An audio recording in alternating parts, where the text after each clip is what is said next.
welcome to episode 5 of From Then to Now, the TEW save where we take WWF and WCW all the way to the modern day, or get as close as we can, because let's be realistic here, that's a lot of work. Can someone actually do the maths? Okay, so what?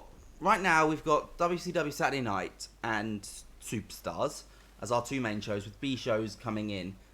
Eventually these two shows will slip down to the B shows, and Raw and Nitro will take their place, and eventually Thunder and SmackDown will come in.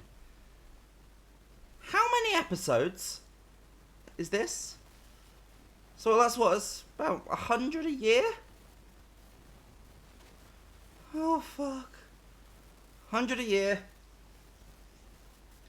Times that by 30.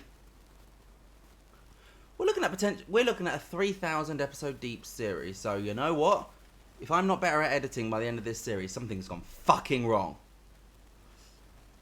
But we've got Eric Bishop and Jim Ross doing a hype up, because that's our WCW start. We get our commentators coming out to hype up the show. And our opening segment is a backstage interview in multiple parts. So it kicks off showing footage from New Japan Pro Wrestling in the Tokyo Dome. And it shows Kengo Kimura and the Steiner brothers beating Sting and the Rhodes after Kengo Kimura pins Dustin with the Dangerous Alliance, specifically in this instance Rick Rude, Steve Austin and Larry Zbyszko, coming in and beating down the babyfaces, but really laying it into Dusty, which is my reasoning why he's not going to be wrestling for the first 6 months of this year, because he's actually in contract disputes where his contract doesn't let him wrestle until about June, when I can renew him, despite the fact he's an active wrestler. And New Japan were able to use him for not Wrestle Kingdom, but the precursor to Wrestle Kingdom. So we're doing that. We then cut backstage. Sting and Dustin are there, and they're joined by Ricky Steamboat and Ron Simmons. And they talk. In Japan, you beat us down. Last week, there was the ambush on Sting. But we're done now. Look at us. We are the 4 pillars of this company. The future, the present, and the past. Sorry, Ricky. But overall, we are the people who are going to run this company forward. And that isn't you, Dangerous Alliance. No matter what Paul Lee whispers in your ear. So tonight, we've got the 8-man tag. Us 4 versus 4 of you. Trust me when I say, there will be vengeance. There will be vengeance for the beatings you have put down on us. We will not walk slowly into this quiet night. It's a 62, 55 for the recap, and a 62 for the promo. It's what it is, honestly. I didn't expect too much, because there's so many people involved in this angle. Like, having gone from a game where you could only fit 8 people on the screen to seeing that lineup on the top there. Every single person in this angle. There's only 8 in an angle last game. That's what? 1, 2, 3, 4, 5, 6, 7, 8, 9, 10, 11. That's 12 people. That's insane, that is. And so, we move on to our opening match today, which is Cactus Jack defeating Johnny B. Bad, brutalizing him. Cactus lost last week and is not happy about it, and he is taking it out on Johnny B. Bad. It's our storytelling match, and the story is exactly what I just told you. A 57 rating, 52 for wrestling, and a 49 for the crowd. We then cut backstage where Tony Schiavone is walking past the WCW Board of Directors room, and out comes Harley Race. He comes storming out, and Tony Schiavone goes, "Oh, Mr. Race, what were you doing in the Board of Directors room?" And You're a bit annoyed? What's happened in there? And Race just walks straight past him, even like gives him a shove out of the way. Schiavone's obviously like, gee, well, that's not necessary. And out comes Lance Russell, former WC Jim Crockett commentator. And he starts talking to Tony. He says, I have been chosen as a spokesperson for the board of directors in the intermediary, as the intermediary between the authority and the talent. My role is not permanent, so please do not be surprised if someone replaces me who is better at promos. Doesn't say exactly like that, that is me telling you that. The reason Mr. Race was annoyed is because we reminded him of his client Lex Luger's contractual obligations as WCW World Heavyweight Champion. Now, we have set his time, we have been generous because of Lex Luger's contractual obligations elsewhere. However, our patience has run thin, so we have set him a deadline of Saturday night on the 8th of February. If he does not defend his title before or on that date, then he will be stripped of the WCW World Heavyweight title. And on next week's Saturday night, as the first show in the post-Clash of the Champions, we will have a 15-person battle royale featuring the top stars of the WCW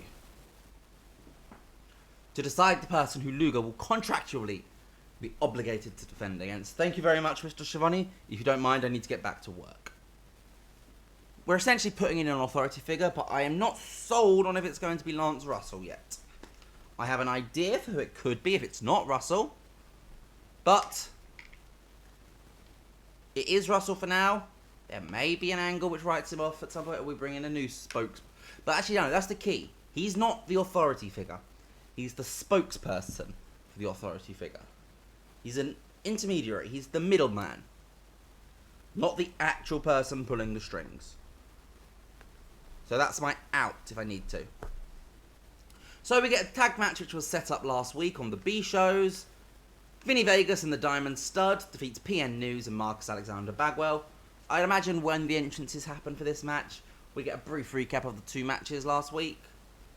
But the Diamond Mine pick up the win once again. Vinny Vegas and Diamond Stud win. Vinny Vegas pins Marcus Bagwell with snake eyes. And the Diamond Mine have brilliant, excellent chemistry together. Gets a 54 rating. DDP does great work at ringside. And then Schiavone gets into the ring to basically give him a quick interview. And DDP does the talking. With a bit of ad-libs from the other guys. And he said, we are the Diamond Mine. We are the future of this business. And you know what? We're going to go celebrate. Vinny, go grab your card. We're going out on the town, boy. Well, obviously that's a bit more modern colloquialism, but we're going to hit the town and we are going to party like the champions that we are. It's a 52. Decent stuff. Okay, and now this is an 11 rating segment. I'm not going to sit here and say this is good.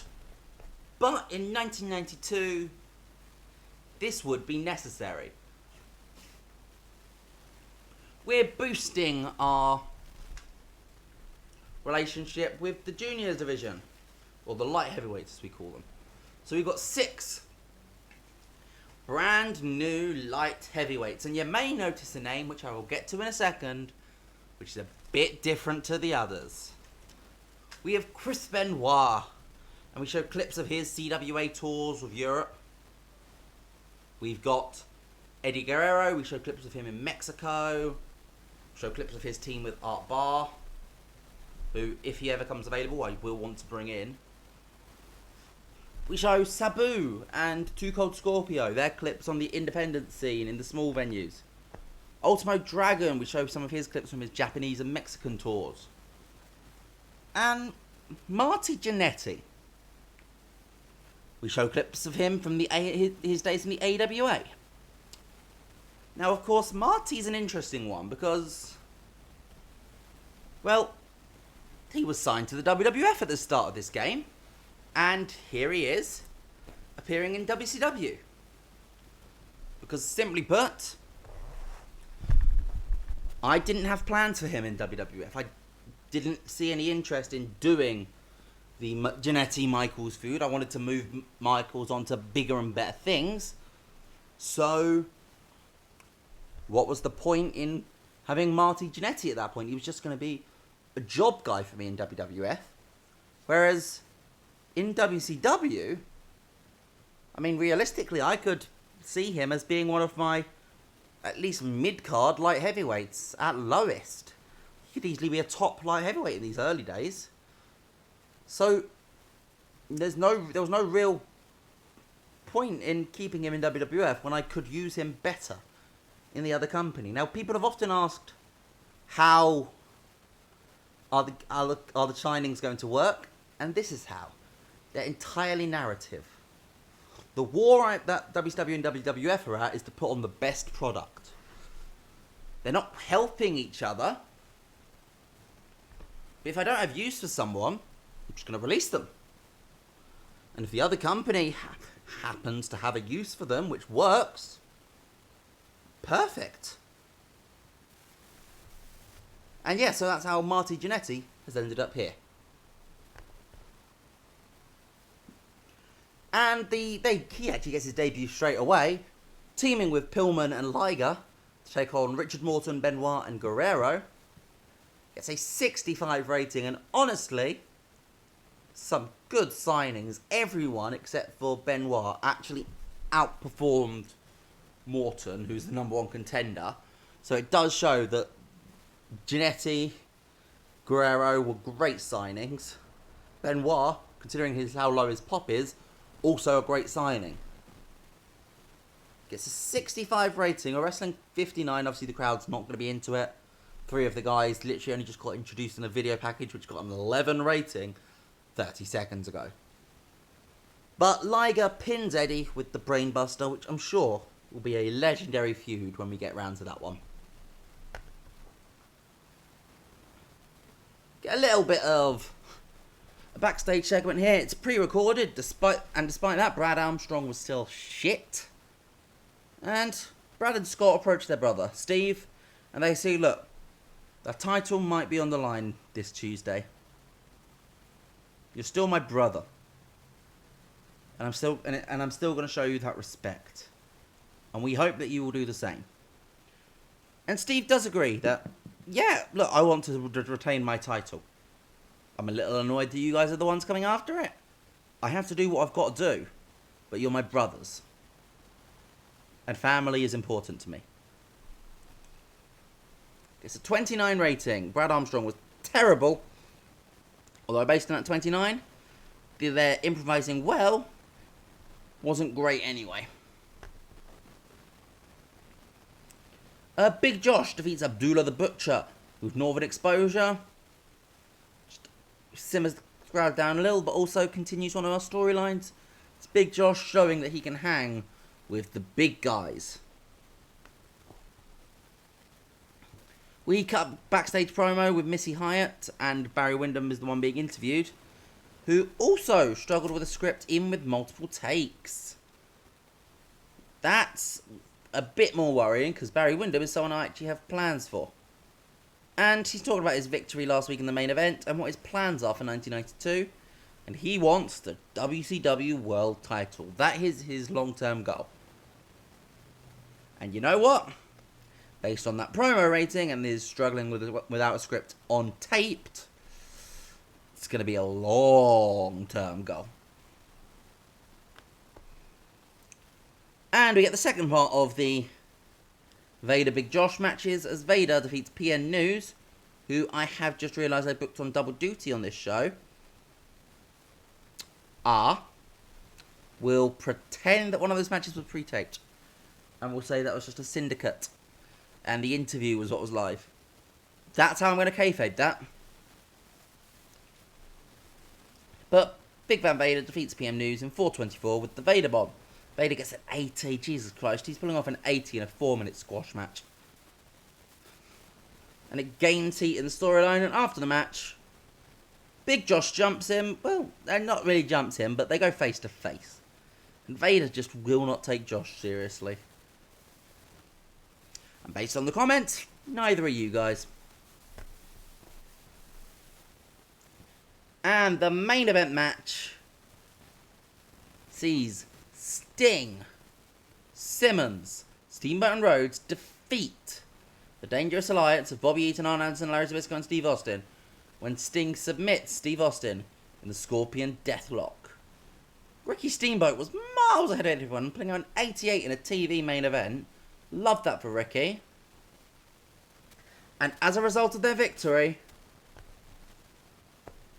Lance Russell announces the entire Dangerous Alliance are barred from ringside for Clash of the Champions. We get a 65. We gained in a region, but we need to improve our music. I must have improved WWF's too much. Benoit and Guerrero were used too much, giving them a bit of exposure. I don't mind that penalisation. How did we do financially though? Gained 100 grand. Pop wise, I mean, yeah, look, we gained in New England where we're 60. We lost in a lot of our home bases. We're gonna go down. We're gonna struggle for a bit, and then we'll sort of level out in that mid-60s region, and then start building back up, and hopefully we'll be the biggest company in the world. Although I want both companies to be the biggest company in the world. Is there a conflict of interests here? Who knows?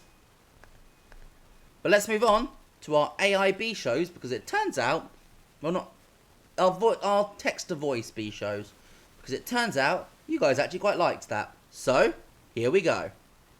I fired the voice to text guy. I realized I could do it myself and actually save myself so much more time. Worldwide Wrestling. Thomas Rich defeats Johnny B. Bad. And Johnny B. Bad sustained a strained rotator cuff. The Diamond Mine celebrates on the town following their victory. The Armstrongs, Brad, Brian and Stott, defeat Al Green and the Future Vision, David Isley and Simon Diamond. Barry Windham, shown training, thinks that the Battle Royale is his big chance to get to the title.